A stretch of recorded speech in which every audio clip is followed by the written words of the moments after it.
Hi, നമസ്കാരം. ഇന്നത്തെ നമ്മുടെ ഹെയർ 3 പേരുടേതാണ്. 3-ൽ 2 പേർക്ക് പെർമനൻറ്റ് ബ്ലോ ഡ്രൈ വിത്ത് കെരാറ്റീനും ഒരാൾക്ക് റൂട്ട് ടച്ച് വിത്ത് കെരാറ്റീനുമാണ് ചെയ്തിരിക്കുന്നത്. ആദ്യത്തെ ഹെയർ കേൾസുള്ള ഹെയറാണ്, ഒരുപാട് ലെങ്ത് ഇല്ല, തിക്നെസ് കുറവാണ് ഹെയറിന്. അപ്പോൾ ഫേസിന് ചേരുന്ന രീതിയിലാണ് നമ്മൾ കട്ട് ചെയ്ത് കൊടുത്തിരിക്കുന്നത്. രണ്ടാമത്തെ ഹെയർ നല്ല തിക്നെസ്സും ഉണ്ട്, നല്ല കേൾസും നല്ല ഡ്രൈനെസ്സും ഉള്ള ഹെയറാണ്. അത് നമ്മൾ ഫേസിന് ചേരുന്ന രീതിയിലാണ് കട്ട് ചെയ്ത് കൊടുത്തിരിക്കുന്നത്. ഒരുപാട് ലെങ്ത് കുറച്ചിട്ടില്ല. മൂന്നാമത്തെ ഹെയർ റൂട്ട് ടച്ച് വിത്ത് കെരാറ്റീന് എൻ്റെ അടുത്ത് വന്നിട്ട് ഇപ്പോൾ ഒരു 4ാമത്തെ തവണയാണ് വരുന്നത്. അപ്പോൾ ആദ്യം നമ്മൾ പെർമനൻറ്റ് ബ്ലോ ഡ്രൈ വിത്ത് കെരാറ്റീൻ ചെയ്ത് അത് കഴിഞ്ഞിട്ട് ഇപ്പോൾ റൂട്ട് ടച്ച് ആണ് ചെയ്യുന്നത്. 3 പ്രാവശ്യം കൊണ്ട് റൂട്ട് ടച്ച് വിത്ത് കെരാറ്റീനാണ് ചെയ്യുന്നത്. അപ്പോൾ ലെങ്ത് കൂടുന്നത് നമ്മൾ കട്ട് ചെയ്യും. അപ്പം ഹെയറിന് ഒരു കുഴപ്പമില്ല, നല്ല ഭംഗിയായിട്ട് തന്നെ കിടക്കുന്നത് ഹെയർ കാണുമ്പോൾ നമുക്ക് മനസ്സിലാവും. അതുപോലെ തന്നെ റോസ്മേരി വാട്ടർ യൂസ് ചെയ്യുമ്പം നമുക്ക് ഹെയറിലേക്ക് കൂടുതൽ റോസ്മേരി വാട്ടർ സ്പ്രേ ചെയ്യരുത്. എന്താണെന്ന് വെച്ചാൽ നമ്മൾ ട്രീറ്റ്മെൻറ്റ് ചെയ്ത ഹെയറൊക്കെ ആണെങ്കിൽ കെരാറ്റീനോ സ്മൂത്തനിങ്ങോ സ്ട്രൈറ്റനിങ്ങോ ഒക്കെ ചെയ്ത ഹെയർ ആണെങ്കിൽ നമ്മൾ ഹെയറിലേക്ക് റോസ്മേരി സ്പ്രേ അടിക്കുമ്പോൾ ഹെയർ പെട്ടെന്ന് ഡ്രൈനെസ് ഉണ്ടാകാൻ സാധ്യത കൂടുതൽ. അതുകൊണ്ട് നമ്മൾ കുളിച്ച് നനഞ്ഞ ഹെയർ എന്നുവെച്ചാൽ ഒരുപാട് അങ്ങ് നനയാൽ നമ്മൾ തോർത്തി കഴിഞ്ഞ് ഒരു 80% നമ്മുടെ ഹെയർ ഡ്രൈ ആയതിന് ശേഷം സ്കാൽപ്പി വേണം നമ്മൾ ഈ സ്പ്രേ കൊടുക്കാനായിട്ട്. സ്കാൽപ്പി മാത്രമേ കൊടുക്കാവൂ, ഹെയറിലോട്ട് പോകേണ്ട കാര്യമില്ല. അപ്പോൾ അതെല്ലാവരും ഒന്ന് ശ്രദ്ധിക്കുക, കാരണം ഡ്രൈനെസ് കൂടുതലുണ്ടാവും. അതുപോലെ തന്നെ ഡാൻഡ്രഫ് ഉള്ളവരാണെങ്കിൽ നമ്മൾ റോസ്മേരി ലീഫ് തിളപ്പിക്കുന്ന സമയത്ത് ഒരു 3-4 അല്ലെങ്കിൽ ഒരു 10 ഉലുവയും കൂടി ഇട്ട് കഴിഞ്ഞാൽ നമുക്ക് ഡാൻഡ്രഫിൻ്റെ ശല്യവും കുറഞ്ഞു കിട്ടും. അതും സ്കാൽപ്പിലേ അടിക്കാവൂ, സ്പ്രേ ചെയ്യുന്നത് സ്കാൽപ്പിലേ ചെയ്യാവൂ. അതുപോലെ ഹെയറിലോട്ട് സ്പ്രേ ചെയ്യേണ്ട കാര്യമില്ല, അത് ശ്രദ്ധിക്കണം. എന്നാൽ നമുക്ക് 3 പേരുടെ ഹെയർ ചെയ്തിരിക്കുന്നതാണ്. ഇതാണ് നമ്മുടെ ആദ്യത്തെ ഹെയർ. കേൾസുള്ള ഹെയർ എന്നാൽ ഒരുപാട് തിക്നെസ് ഇല്ല, ഹെയറിന് ലെങ്തും കുറവാണ് ഹെയറിന്. ഇത് നമ്മൾ ഫേസിന് ചേരുന്ന രീതിയിലാണ് കട്ട് ചെയ്തിരിക്കുന്നത്.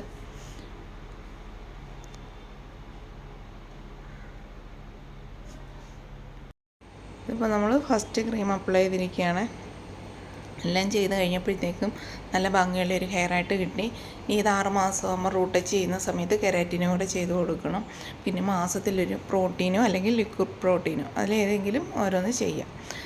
ലിക്വിഡ് പ്രോട്ടീൻ ചെയ്ത് കഴിഞ്ഞാൽ നമുക്ക് ഹെയറിനും സ്കാൽപ്പിനും ഒരേപോലെ ഗുണവും, അതുപോലെ പ്രോട്ടീൻ ചെയ്ത് കഴിഞ്ഞാൽ നമ്മുടെ സ്കാൽപ്പിനാണ് അതിൻ്റെ ഗുണം. പെട്ടെന്ന് കൊഴിഞ്ഞു പോയിട്ടുള്ള ഹെയറെല്ലാം, കുഞ്ഞ് ഹെയർ വരെ പെട്ടെന്ന് ഇറങ്ങും, കിളിർത്ത് വരും. അതാണ് പ്രോട്ടീന്. ലിക്വിഡ് പ്രോട്ടീൻ എന്ന് പറയുമ്പോൾ ഹെയറിൻ്റെ ഡ്രൈനെസ് മാറിയും ഡാൻഡ്രഫിൻ്റെ ശല്യം ഉണ്ടെങ്കിൽ അതെല്ലാം മാറും.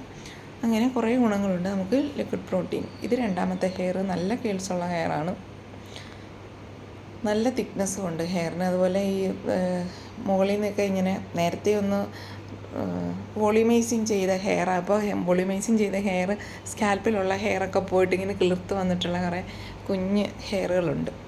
അപ്പോൾ ഇതെല്ലാം ഒരേ രീതിയിൽ തന്നെ ഇപ്പം നമ്മൾ ആക്കി എടുത്തിട്ടുണ്ട്. ചെയ്ത് കഴിഞ്ഞപ്പോഴത്തേക്ക് ആ കട്ട് ചെയ്തിരിക്കുന്ന ആ ഭാഗത്ത് നിന്ന് നമ്മൾ ലെയർ കട്ട് ചെയ്തേക്കുന്നത്. ആ ചെറിയ ഹെയറും തുടങ്ങിയ ലെയർ കട്ട് ചെയ്തിരിക്കുന്നത്. അതുകൊണ്ട് ഇത് ഫുള്ള് കട്ട് ചെയ്തിട്ടുള്ള ഹെയറാണെന്നേ പറയത്തുള്ളൂ. ആ നേരത്തെ പോയിട്ടുള്ള ഹെയർ വെച്ചാൽ ഡാമേജ് ആയ ഹെയറാണെന്ന് കണ്ടാൽ പറയത്തില്ല.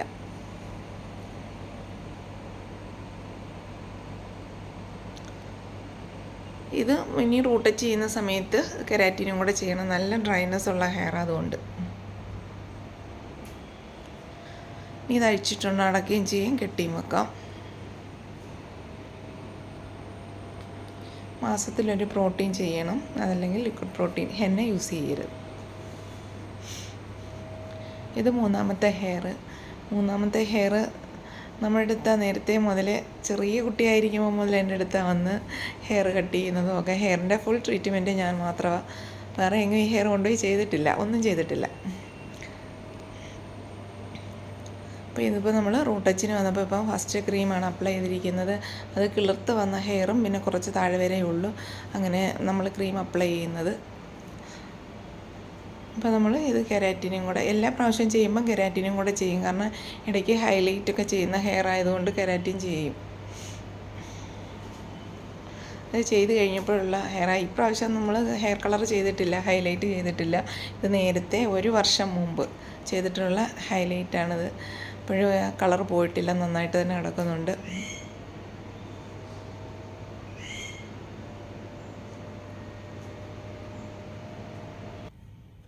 എല്ലാവർക്കും നമ്മുടെ വീഡിയോ ഇഷ്ടപ്പെട്ടെന്ന് വിശ്വസിക്കുന്നു. ഞാൻ ഗുരുവായൂർ ഷീബാലക്ഷ്മി ബ്യൂട്ടി ക്ലിനിക്കിലുള്ളത് ഞായറും തിങ്കളുമാണ്.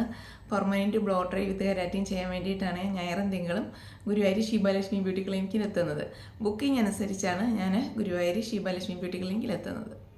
ചൊവ്വ മുതൽ ശനി വരെ ഞാൻ ആലപ്പുഴ ജില്ലയിലെ കായംകുളത്തിനും അടൂരിനും ഇടയ്ക്കാണ് ചാരുമൂട്.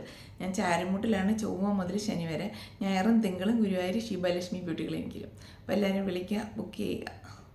നമ്മുടെ വീഡിയോ എല്ലാവർക്കും ഇഷ്ടപ്പെട്ടിട്ടുണ്ടെങ്കിൽ ലൈക്ക് ചെയ്യണം, കമൻറ്റ് ചെയ്യണം, സബ്സ്ക്രൈബ് ചെയ്യണം. താങ്ക്